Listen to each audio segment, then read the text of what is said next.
Assalamualaikum. Hello mga habibi. Hello kagalit. Welcome back to our YouTube channel again and again. So, nandito nga pala tayo ngayon sa bahay ng kapatid ng amo kong lalaki. So, namasyal kami kasi every Friday is merong pasyal.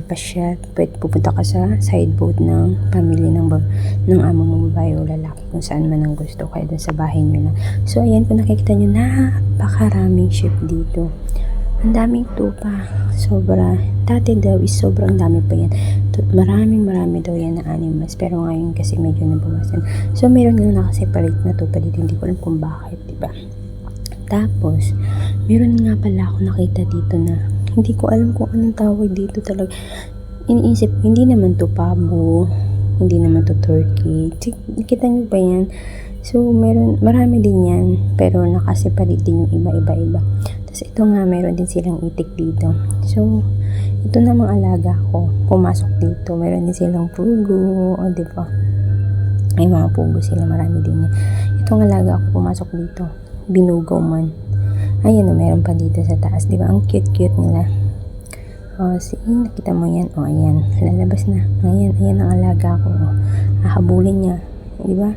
So, meron nga rin ditong libreng pagkain. Gumagawa sila ng yun, kukubos ba to o parata. Ayan, kung makita nyo yung dough, pinapahid-pahid lang sa parang mainit na kawali ata yan or flat na, hindi ko alam.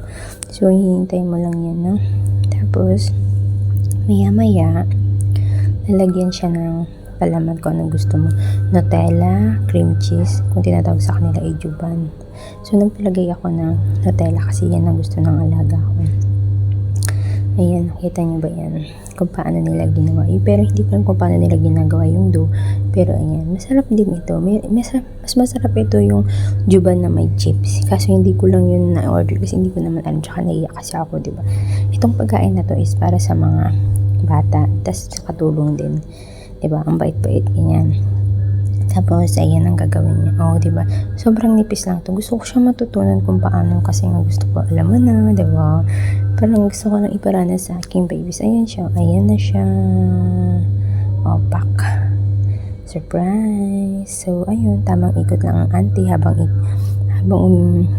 umiikot din yung alaga. Tamang ikot din ang yaya, diba?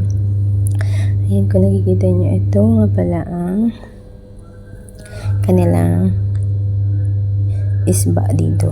Isba. Ayun o, meron pa, diba? Sabi ko sa inyo, marami din yan, pero medyo hiwalay-hiwalay lang sila. Hindi ko alam kung bakit. Medyo kasi gabi dito. Siguro kung pupunta kami dito ng umaga, napakaganda nilang pagmasdan yung mga alaga dito.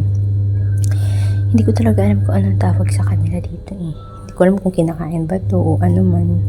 Diba? Hindi ko talaga alam. Pero pag naisip ko, mababanggit ko din naman siguro dito. Ayan yung tupang ulit. Bumalik kami dito kasi yung alaga ko napakakulit. So, itong tupa na to, meron kinakain din nila dito yan. Binibenta nila. Tapos, kapag gusto nila mag-ulam, magkakatay din sila para sa kanila. Diba? O, tipid na. Ang mahal-mahal kaya nandito. Ano ka ba? Ayan. Ship, sobrang dami. Yun alang, medyo maamoy lang siya. Then, ayun, may slide. So, nag-try din ako. Piling bata ang auntie. Siyempre, kailangan habang nag-enjoy yung bata, mag-enjoy din ang nani, di ba? Napakadami din nilang kalapati dito daw. Iba-ibang klaseng kalapati. Sabi sa akin nung may-ari ng bata dito, sabi niya si Ahmad na American Dove, Mexico Dove, ganun ba? Tapos, meron din silang baka dito. Ayan.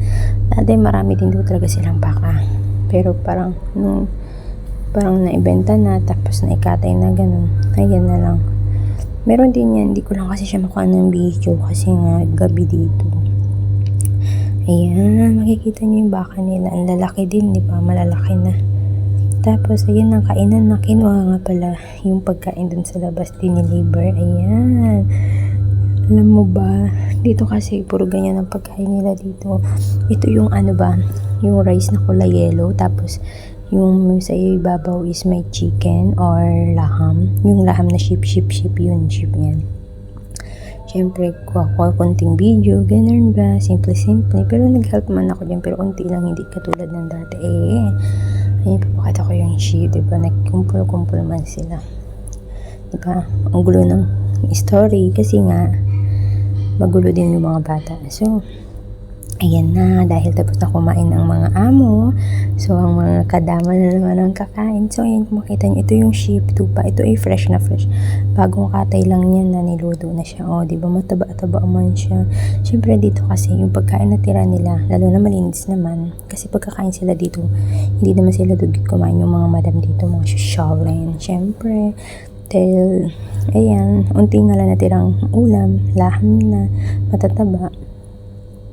Tapos, yung manok sana gusto ko masarap kaso wala na, kaya ito lang, tamang kain lang ng kanin. Yung alam dito is medyo ma-oily lang, mamantika siya. So, matatawag na ba akong kadama dito kapag marunong na ako magkakain sa ganito? So ayun nga, naalala ko na pala yung tawag dun sa ibon, peacock pala, yung peacock sa Pinas. So hanggang dito na lang tayo. Thank you for watching mga habibig kagalit.